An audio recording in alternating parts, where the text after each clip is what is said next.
Hey guys, Tara here for Rev3 Games, and today I am hanging out with Paul Hellqui once again. We've spoken quite a few times before, actually. Today you were to be showing me KRIEG the Psycho, which is the next playable character for Borderlands 2, and we're going to hop right in here and look at some of the skill trees. So, this guy's a bandit, right? Yeah, originally. He's now, converted over to being a Vault Hunter.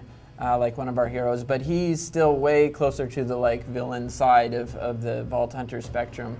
Sort of his backstory is that he was a heroic Vault Hunter type originally, and Hyperion got their hands on him and just put him through the ringer, and his brain broke. And he looks broken in many ways, actually. Yeah, his brain broke, and a lot of the things that they were doing to him, but also bulked him up and made him super powerful. The inner hero is what's trying to drive him to take all this power that he's got and use it for good. So I noticed he's got a little buzz saw or buzz axe. That is the blade for his buzz axe, which is his class mod. And it has popsicles on it. Yes, I believe I have the class mod that turns him into a sickle. So the earliest two skills here both allow you to accumulate Bloodlust stacks. Bloodlust is sort of an expansion upon the idea of Anarchy from Gage, who could earn all these stacks, and it changed the way you played and the way you thought about gear, and we really loved what that tree did for our most hardcore fans who love building their specs. So Bloodlust is taking that idea and adding some new twists to it. And different from Anarchy, you have a maximum limit of only 100 instead of, I think it was 500 on Anarchy. And the other thing is they decay. So you can accumulate them very quickly, but you have to keep in combat and keep fighting in order to maintain them. This one here is his mid-tier Buzz Axe Bombardier, and during the action skill you smash people with your giant Buzz Axe, but you can also throw it at people. And this adds dynamite to that axe when you throw it, so that it will deal a bunch of damage and get area of effect. And that also turns your action skill into, if you wish to play it in this way, you can use it almost entirely as a ranged action skill. The capstone here is called Bloodsplosion, and what this one does is whenever you get a kill, it causes that enemy to explode with an elemental nova that matches the element of whatever weapon you use to kill it. So if you want fire, you kill a guy with fire, and you get a big fiery explosion, etc.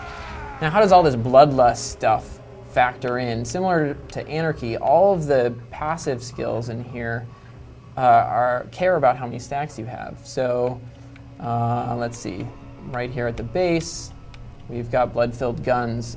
Magazine size is increased for each stack of Bloodlust. So the more stacks we have, the bigger and bigger our clips get, which allows for rocket launchers that get up to 10, 12, 15 rounds, and great for shotguns as well. So you're going to want to use your high fire rate weapons, and you'll see the Bloodlust stack starting to accumulate down at the bottom. It's already up to 10. One thing with the action skill is he doesn't get any health regeneration at its baseline. In order to survive during his action skill, he needs to get a kill. If he gets a kill, he gets all of his health back. So you're going to be second winding a lot, basically? Yes, yes. This character, second wind is not a failure. If you're in second wind, that's okay. You're still in good shape.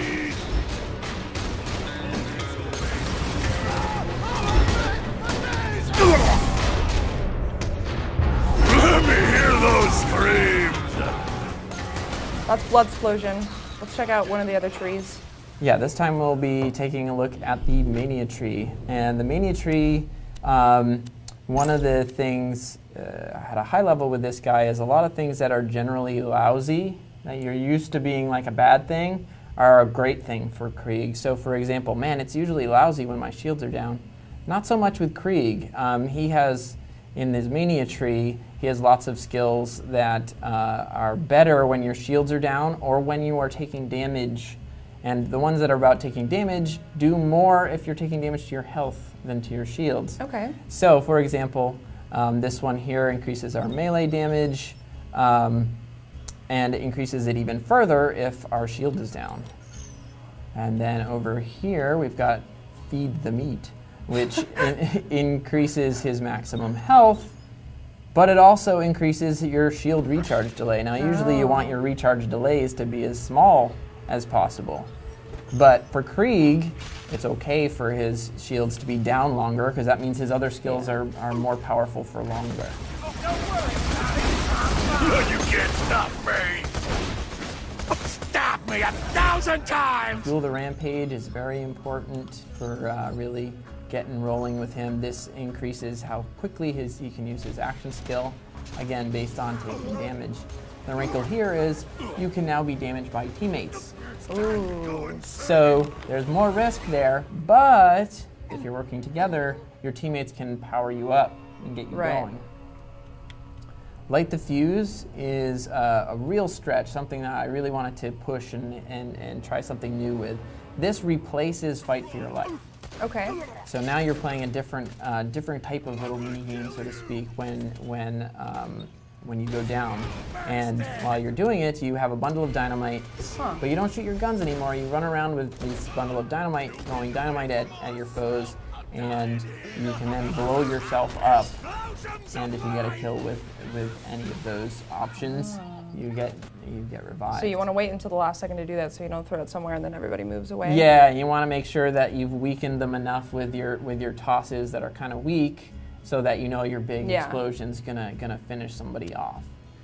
Redeem the Soul is cool. It allows you to switch places. You can revive a teammate instantly, but it forces you into Fight for Your Life, which, if you've purchased Light the Fuse, you then get to do that instead.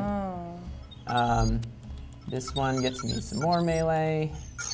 And Silence the Voices.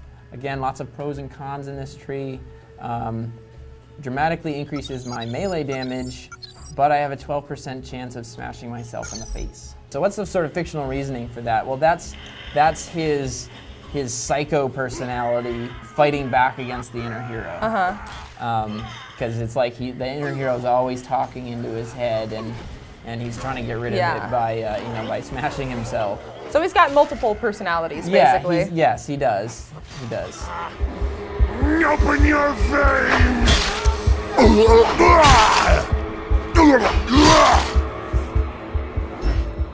And then finally we have Release the Beast, which is our big powerful skill here at the end.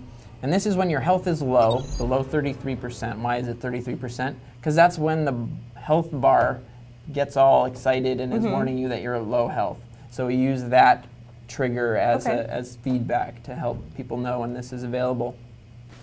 When you use your action skill and you're that low, you transform into the psycho badass that you fought before, where you get that little gimpy arm and all that. And then, again, you get huge bonuses to your melee, damage reduction, and then the real stinger is once that action skill ends, your cooldown is immediately refilled, so you can go right back at it.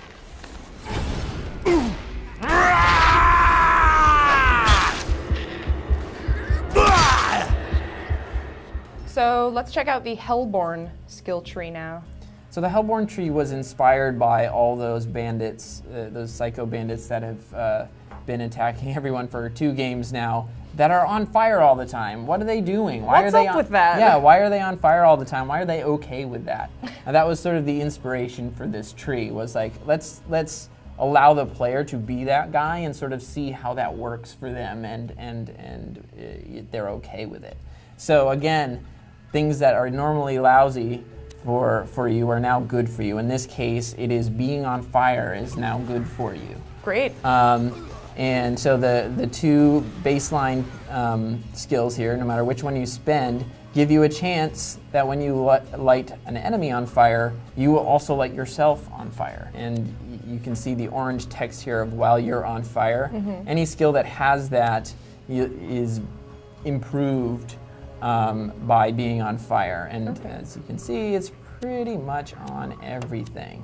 So this tree is about using your fire weapons in the early game to light yourself on fire to get damage reduction, greater damage from those fire weapons, better chances of lighting people on fire, things like that. Then when you sort of hit the middle of the game, when you're like, oh man, robots, fire doesn't work so well on robots, you get access to delusional damage, which now allows any elemental weapon to light you on fire. Oh. So you can switch out and use whatever is feeling best for whatever types of enemies you're using, but still get all the benefits of lighting yourself on fire. I want to savor your fear. The other two sort of marquee skills here are Hellfire Halitosis, which again inspired by our enemies, the Hellborn enemies from Borderlands 2, you can now breathe fire by using your melee attack. It overrides like Salvador's Super Punch did. And then his capstone is called Raving Retribution. When you're on fire and he starts spouting off craziness, any damage that he takes from enemies causes him to sort of channel the fire off of his body and send it out to whoever hit him. So there's these homing balls of fire that attack whoever is hitting him. So he can, again, get into the midst of everybody.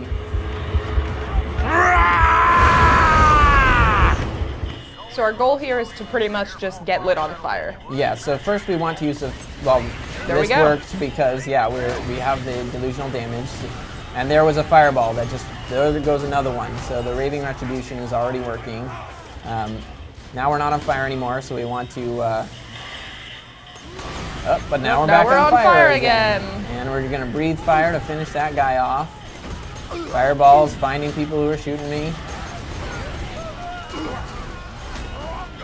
And there's so much burn happening that often when you get into a second wind situation, someone who's on fire out there is going to bleed out. And so oftentimes you get a second wind like that where you barely went down and then you pop right back up because someone just burned.